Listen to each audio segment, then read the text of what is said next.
Hello students, स्वागत है आप सभी का मेरे और आपके अपने YouTube चैनल वीर इंग्लिश एकेडमी में। स्टूडेंट्स, आज हम बात करेंगे सेंटेंस जो होता है हमारा, उसके जो दो पार्ट होते हैं, सब्जेक्ट एंड प्रेडिकेट। तो आज का हमारा टॉपिक होगा पार्ट्स ऑफ सब्जेक्ट, सब्जेक्ट के भाग। सब्जेक्ट में कौन कौन से भाग होते हैं, और भाग तो होते हैं लेकिन उन भाग को हम कहते क्या क्या है। ठीक है, आज हम इसी टॉपिक पर डिस्कस करेंगे। तो आइए देखते हैं। देखिए, एक सेंटेंस जो होता है, जो भी हम सेंटेंस पढ़ते हैं, उस सेंटेंस में एक केवल इंपरेटिव सेंटेंस को छोड़ करके बाकी सभी सेंटेंस में आपका सब्जेक्ट होता है। ठीक है, एक हेल्पिंग वर्ब होती है, एक मेन वर्ब होती है और एक ऑब्जेक्ट होता है, और कुछ यदि आता है लास्ट में तो वो हमारा एक्सेट्रा में चला जाता है। तो इस फॉर्मूले के द्वारा हम सभी लोग सेंटेंस की जो क्रिएशन होती है वो करते हैं, अर्थात सेंटेंस को हम बनाते हैं। तो सेंटेंस में एक सब्जेक्ट, एक हेल्पिंग वर्ब, एक मेन वर्ब, और यदि आपका sentence present indefinite, past indefinite का अफर्मेटिव सेंटेंस है तो वहां पर हम हेल्पिंग वर्ब का प्रयोग नहीं करते। उसके जस्ट बाद, सब्जेक्ट के जस्ट बाद मेन वर्ब का प्रयोग करते हैं, और उसके बाद ऑब्जेक्ट और फिर एक्सेट्रा। क्लियर? और अब यहां पर मैंने आपको दिखाया है कि सब्जेक्ट को दो भागों में तोड़ते हैं। वैसे तीन भाग होते हैं कि एक सब्जेक्ट जो होता है वो आपका क्वालिफायर, हेडवर्ड और फ्रेज, तीन वर्ड में बटा होता है। मेन पार्ट सब्जेक्ट के तीन होते हैं, पहला हेडवर्ड, दूसरा क्वालिफायर और तीसरा फ्रेज। क्लियर? उसके बाद आपकी हेल्पिंग वर्ब आती है, फिर मेन वर्ब, फिर ऑब्जेक्ट, फिर एक्सेट्रा। यहां तक समझ में आ रहा होगा। नेक्स्ट है आपका एक क्वालिफायर जो होता है, उसको भी हम दो भागों में तोड़ लेते हैं, जिसको पहले भाग को हम डिटरमिनर कहते हैं, दूसरा भाग हमारा एडजेक्टिव कहलाता है। उसके बाद फिर वापस हेडवर्ड लिखेंगे, उसके बाद इन सेंटेंस में फ्रेज दी गई है तो हम फ्रेज भी लिखेंगे। ठीक है, फिर हम हेल्पिंग वर्ब, फिर मेन वर्ब, फिर ऑब्जेक्ट, फिर एक्सेट्रा, जो भी सेंटेंस में लिखा है उसको लिखते हैं। तो आई होप यहां तक आपको जो रूल है सेंटेंस के बनाने का वो समझ में आ रहा होगा।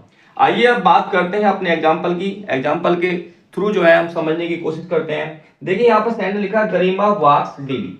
Second sentence, he runs on the road. यहां दोनों सेंटेंसेस में मैंने सब्जेक्ट के रूप में केवल वन वर्ड का यूज किया है, एक यहां पर गरिमा का और यहां पर ही का।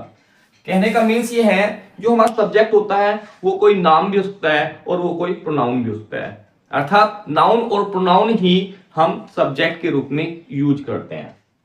क्लियर? तो यहां पर नाम दिया गया है जो कि हमारा नाउन है, इसके बाद जो है वो आपका प्रेडिकेट है, क्योंकि यहां पर मेन वर्ब और डेली जो एक्सेट्रा जो वर्ड है वो यहां पर लिखा है।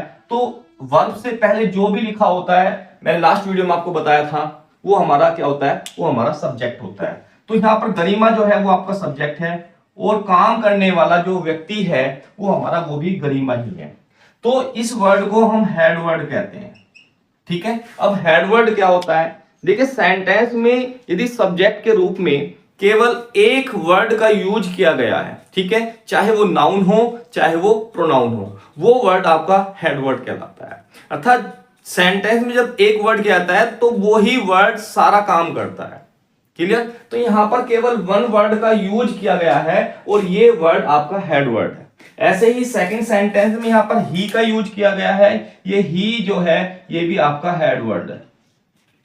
क्लियर? सेकंड सेंटेंस लिखा है, the lion is a king. अब यहां पर राजा कौन है? तो राजा है आपका द लायन। ठीक है, अब द लायन जो है वो आपका सब्जेक्ट हो गया, लेकिन सब्जेक्ट में दो वर्ड का यहां पर यूज किया गया है। अब दो वर्ड में एक वर्ड आपका हेड वर्ड है, जिसके ऊपर पूरा सेंटेंस जो है वो बेस है, वो है आपका लॉयन। ये आपका हेड वर्ड कहलाएगा। ठीक है, और इससे पहले जो भी लिखा होता है, जैसा कि मैंने यहां पर बताया था कि एक सब्जेक्ट जो है वो क्वालिफायर और हेड वर्ड में बटा होता है, तो इससे पहले, हेड वर्ड से पहले जो कुछ भी है, चाहे वो कितना भी बड़ा है, वो आपका क्वालिफायर कहलाता है।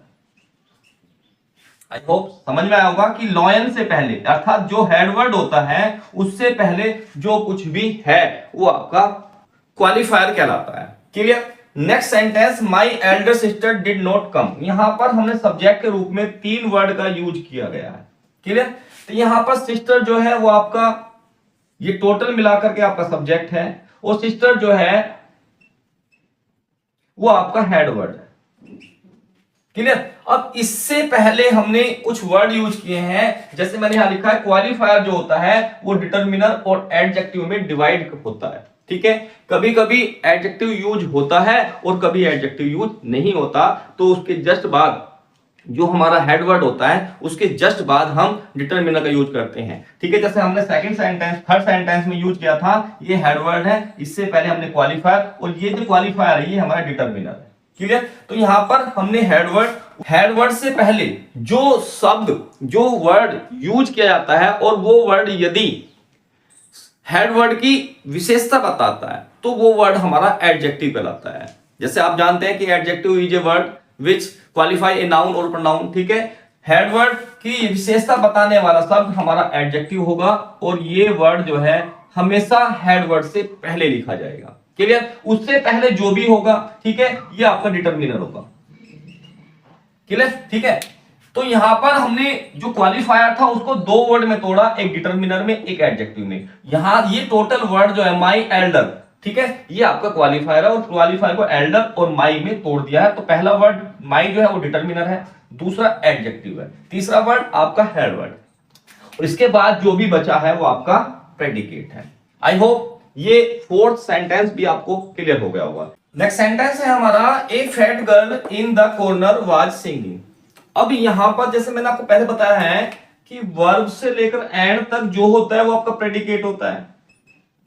ठीक है, और उससे पहले जो भी है, जैसे यहां से लिखा हुआ है यहां तक a fat girl in the corner, ये आपका सब्जेक्ट है। ठीक, अब इस सब्जेक्ट में काम कौन कर रहा है? इस सब्जेक्ट में काम कर रहा है गर्ल। ठीक है, गर्ल क्या हुआ? गर्ल हो गया आपका हेड वर्ड। क्लियर। इससे पहले जो गर्ल की विशेषता बता रहा लड़की कैसी है, वो है आपका फैट। फैट हो गया आपका एडजेक्टिव। और इससे पहले जो भी वर्ड हम यूज करते हैं, जैसे कि यहां पर लिखा है एडजेक्टिव से पहले डिटरमिनर आता है, तो ये आपका हो गया डिटरमिनर। यहां तक क्लियर। अब हेडवर्ड और मेन वर्ब या हेल्पिंग वर्ब के बीच में जो भी लिखा रहता है या हेडवर्ड के बाद वर्ब से पहले जो भी लिखते हैं वो हमारा होता है फ्रेज। यहां तक क्लियर है कि हेडवर्ड जो हमारा गर्ल है और जो आपकी वर्ब है, अर्थात प्रेडिकेट से पहले, ठीक है, हेडवर्ड और प्रेडिकेट से के बीच में जो कुछ भी हम लिखते हैं या जो कुछ भी लिखा होता है वो हमारी फ्रेज कहलाती है। ठीक है, और ये फ्रेज इसको जो हेडवर्ड होता है उसकी स्थिति को शो ऑफ करती है। तो इस तरह से हमारा जो हेड वर्ड है उसके बाद हमने फ्रेज लिखा और हेड वर्ड से पहले हमने हमारा एडजेक्टिव आता है, उससे पहले आपका डिटरमिनर होता है। क्लियर। नेक्स्ट सेंटेंस है हमारा, dancing is her hobby. Dancing जो है, नाचना जो है उसकी हॉबी है। ठीक है, कुछ वर्ड्स हमारे ऐसे होते हैं जो नाउन नहीं होते, जो प्रोनाउन नहीं होते, लेकिन फिर भी सब्जेक्ट का काम करते हैं। क्लियर है। तो यहां पर ऐसा ही एक वर्ड लिया गया है डांसिंग। तो डांसिंग जो है वो हमारा जिरंड है। जिरंड क्या होता है? जिरंड होता है किसी भी वर्ब में आईएनजी जोड़ने से आपका जिरंड बनता है, लेकिन उसका जो यूज है वो आपका एज ए सब्जेक्ट या ऑब्जेक्ट होना चाहिए। ठीक है, जो हम वर्ब की फर्स्ट फॉर्म में आईएनजी लगा करके उसको जब यूज करते हैं तो वो यूज जो है या तो सब्जेक्ट के स्थान पर होना चाहिए या वो ऑब्जेक्ट के स्थान पर होना चाहिए, तब वो वर्ड हमारा जिरंड कहलाता है। तो यहां पर इज से लेकर के एंड तक, हॉबी तक जो है आपका प्रेडिकेट है, और इससे पहले जो कुछ भी है वो हमारा सब्जेक्ट का स्थान है। ठीक है, और सब्जेक्ट के स्थान क्या लिखा है? डांसिंग। और डांसिंग क्या है? हमारा जिरंड है। आई होप इस क्लियर हुआ होगा कि वर्ब की फर्स्ट फॉर्म में आईएनजी लगाने से हमारे जिरंड बनते हैं, लेकिन वो वर्ड जिरंड तभी कहलाता है जब वो सब्जेक्ट या ऑब्जेक्ट के स्थान पर रखा हो। क्लियर है। तो डांसिंग इज हर हॉबी जो है वो आपका सेंटेंस है और डांसिंग इसमें जिरंड हुआ। नेक्स्ट सेंटेंस है, to save money is a good habit. तो टू सेव मनी आपका सब्जेक्ट है और इज ए गुड हैबिट जो है वो आपका प्रेडिकेट है। क्लियर। अब यहां पर ना तो कोई नाउन है और ना ही कोई प्रोनाउन है, लेकिन सेंटेंस जो है टू सेव से स्टार्ट होता है।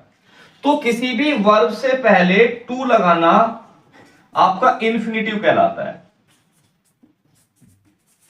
क्या होता है? इन्फिनिटिव। जब भी हम किसी वर्ब से पहले टू लगाते हैं तो वो हमारी वर्ब जो है इन्फिनेटिव में चेंज हो जाती है, और उस वर्ब को जो हमारा इन्फिनेटिव बना है उसको हम सब्जेक्ट या ऑब्जेक्ट के स्थान पर यूज करते हैं। तो यहां पर जो हमारा इज से पहले जो भी लिखा है वो आपका सब्जेक्ट है, और सब्जेक्ट जो है आपका टू सेव से स्टार्ट हुआ है, तो ये आपका हो गया इन्फिनेटिव। ठीक है, और आगे आपका लिखा है प्रेडिकेट। तो आई होप इन्फिनेटिव और जिरंड ये दोनों भी क्लियर हो गए होंगे। नेक्स्ट सेंटेंस है आपका देयर वाज ए किंग। देखिए देयर और इट का प्रयोग भी हम एज ए सब्जेक्ट सेंटेंस में करते हैं। ये हमारे जो देयर है वो हमारा इंट्रोडक्टरी एडवर्ब होता है, और ये केवल सब्जेक्ट के स्थान पर यूज किया जाता है सेंटेंस में। ठीक है, और सेंटेंस के यदि प्रेडिकेट भाग में ये यूज होता है तो उसका मतलब वहां पर होता है वहां। क्लियर है? तो यहां पर जो देयर है ये यहां पर सब्जेक्ट की पूर्ति करता है, और ऐसे सेंटेंस में यूज किया जाता है जिसमें कोई भी सब्जेक्ट जो है वो नहीं दिया होता है। तो सब्जेक्ट के स्थान की पूर्ति करने के लिए, सब्जेक्ट के स्थान को कंप्लीट करने के लिए ऐसे सेंटेंस में हम देयर का प्रयोग करते हैं। तो यहां पर जो देयर है वो आपका सब्जेक्ट है।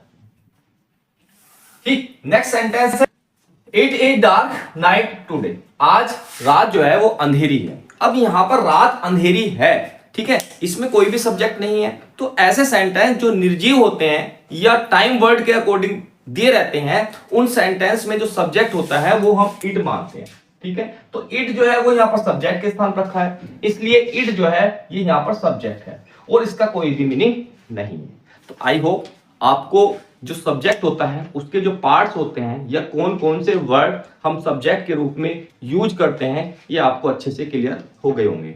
आई होप ये वीडियो आपको पसंद आई होगी।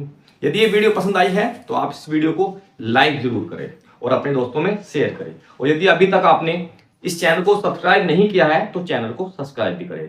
तो फिर मिलते हैं इसी के नेक्स्ट पार्ट के साथ, तब तक के लिए goodbye and best of luck.